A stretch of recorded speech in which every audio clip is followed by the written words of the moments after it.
Our next speaker is Richard Medhurst, who needs no introduction, one of the leading journalists in Britain, who was arrested, of all places, in the airport.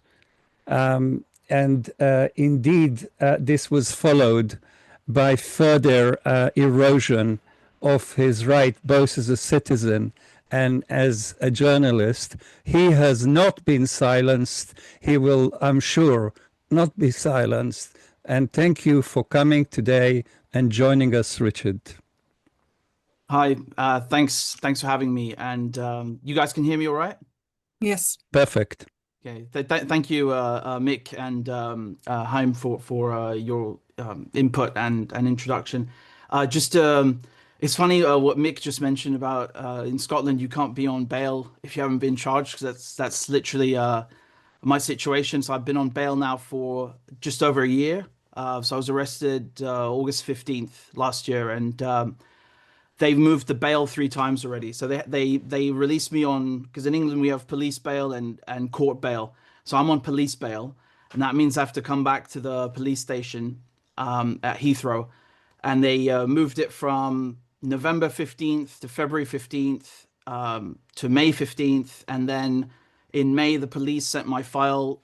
So rather than drop the investigation, they sent my file to the Crown Prosecution Service. So then they extended the bail by 6 months instead of 3. So it's November 5th or 15th. I'm not entirely sure, because usually it should be 15th, but I was told it's a 5th. In any case, that's where it is right now. And honestly, I mean, I don't know what their strategy with that is, because in the beginning I thought it was just bad luck. But when they raided me and detained me in Austria, and then they escalated it to membership of a terrorist organization, I thought that's just there's something very, very wrong going on here. And there's also so as far as I know, because we were just talking about all these people that have been arrested for their placards with Palestine Action. I don't know if the number is still correct. I think it's 500 people. It's at least 500. It used to be 500 about a few weeks ago. So it's probably more now, which is absolutely insane. But as far as I know, I'm still the only journalist that was hit with Section 12. And so, I mean, in both cases, whether you're just a regular civilian who's not a journalist, or you are a journalist, it's a free speech issue either way. I think we should really focus on hammering that message home, because that's really what it comes down to. Whether you're writing an article or you're protesting, it does remain a free speech issue. And the other thing as well is that in my cases with REPA, I don't know if any of you guys have been hit with that as well. They made me sign a REPA notice before I was allowed to leave the police station. So that one is very egregious, because it can turn into its own case, even if they drop the terrorism stuff.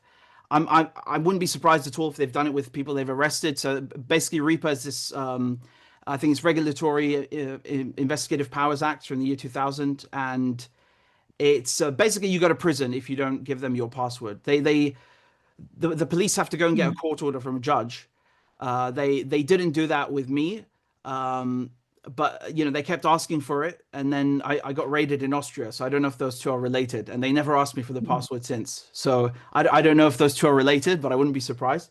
But that is very, very egregious, because they can drop the terrorism stuff and then still send you to jail just for not giving them your phone password, which is unbelievable. There are lawyers that are actually in prison in the UK. You'll forgive me now, I don't remember their particular names right now, but there's no respect under the Terrorism Act or REPA for attorney-client privilege or doctor-patient confidentiality or journalists and their sources. It really is. It's already fascist, the law, and they've kind of just expanded upon it, and it's very, very, very egregious and horrible. And I think you've also been paying attention, all of you, to this Online Safety Act. The Home Office have also been asking Apple for this backdoor for them to access iCloud user data. So when we talk about just now about what we can do to amplify the struggle and fight, my specialty, what I can do is help with cybersecurity. I think you know, I never talked about this issue before I got arrested because I didn't want to make it easier for them to know what devices I have. But this is something I can help with. So anyone who needs or wants to know more can just approach me, email me. I'm more than happy to help. And I think it's very relevant for people that are being targeted by the state, for journalists, for activists.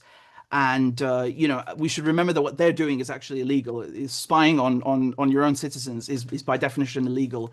No matter what kind of label they try to slap on it, it's got nothing to do with national security. It's just straight up fascism. So you know that's something I can contribute and help people with gladly. And you know, I'm all ears on how we can also help expand the message to the broader public, because I know that more and more people are waking up to this, and it's very inspiring seeing people coming out every weekend with the you know protesting against the Terrorism Act and so on. But I feel like we still haven't. There's just a bit more to kind of penetrate into the mainstream media, because they're still trying to. I don't know if they're doing it on purpose, or it's a D notice that's been served to them. I don't know what it is, but they're still, you know, they're obviously playing to the tune of the government. So we don't want to let them get away with that. I think we need a bit more media penetration. And you know, we're almost there. I don't know if you guys would agree with me, but whatever we can do, I'm all ears. And I'm very grateful for this webinar and for all of you putting this together and coming out. Thank you. Thank you. Thank you very much, Richard. And there are a lot of things there that I think were really, really interesting. So your point about media penetration, clearly, I'm sure I'm not the only one to have been extremely frustrated by the lack of media challenge to the current situation. Really appreciate your offer regarding cyber security. Also, interestingly, and your point about spies, and my observation that the Labour Party has very clearly, explicitly and proudly recruited Israeli spies to its ranks, previously to spy on members. So it seems to me that the Labour Party is now doing to the country what it was initially doing to its members.